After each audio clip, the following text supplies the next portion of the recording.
Are you not ashamed to go and buy a Chinese plug? When you plug it in the wall, it melts. Are you not ashamed?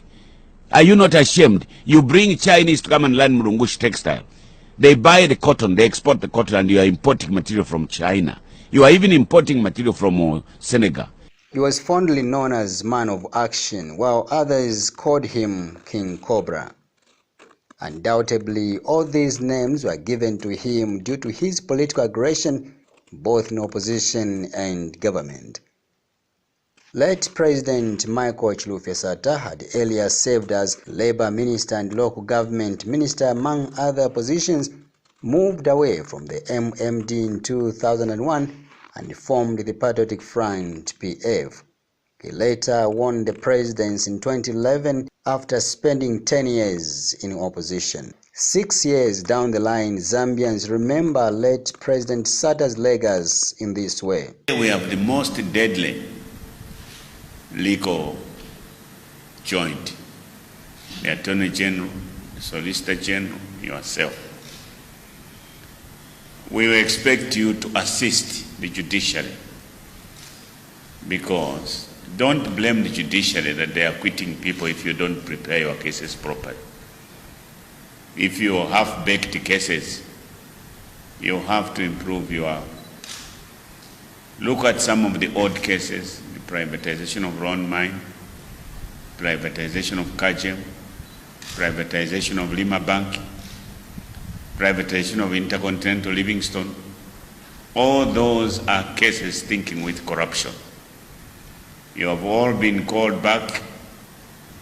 Your former chairman is permanent secretary in the Minister of Home Affairs. And I'm sure that with the Attorney General was once harassed because they didn't like his hands stinking, of that he was going to hound them up. We expect to leave Zambia better than we have found it. There are still some Chinese companies. There are still some Chinese companies which are funding MMD.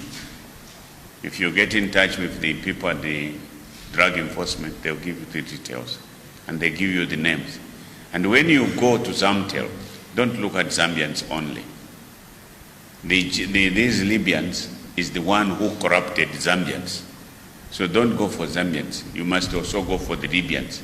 The man strongly spoke against the presence of Chinese investors in Zambia and corruption in general. And if what's happening to Zimbabwe happened to Zambia for 2 hours, can Zambia survive?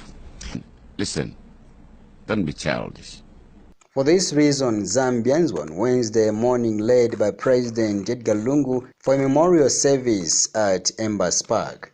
And while here, family representatives Chanda Kasolo announced that the entire Mr. Sata's family remains PF to help accomplish the legacy of their father.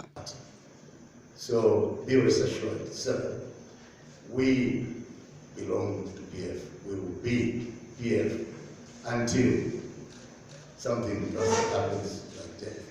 And former First Lady Ambassador Dr. Christine Kaseba gave a comment about Zambia's foreign debt. Michael Sata had a bigger vision for this country, and he believed in the potential of this country, but he knew that he had to expand reach to the areas where previously there were no roads. And if you speak about the road infrastructure, you can see that the President Edgar Lungu is following that footstep. Yesterday, I even got lost because I saw roads which are not left. People might talk a lot about the debt that is attached to these roads, but I think what we need to be looking at is the greater picture of how to utilize this same road for the development that Michael Sata had in mind. How do we ensure that the farmers use these roads to lift up their living conditions by accessing markets through these roads? How do we ensure that we can make money by opening up the country from the other neighboring countries? How do we use this road infrastructure? to pay off the debt. And I think that is the main question. It's not. Meanwhile, former Vice President Dr. Guy Scott, who is alleged to have been abandoned by government, laid his wreath shortly after President Edgar Lungu and his entourage left. Zambians to remember me that I spoke for the people of Zambia. I have a talanta kwa libolwimbo chila muntu ne talanta yakwe. Italanta kulandira kwa balanda, kulandira kwa watu wako atotulimba, kulandira kwa bantu abamwensonga iwe. Bonse mwe basambirira muri bamwenso sana. You are the worst cowards, all educated people. You can't speak out because you are scared of going to prison. For Movie TV News, Innocent Perry.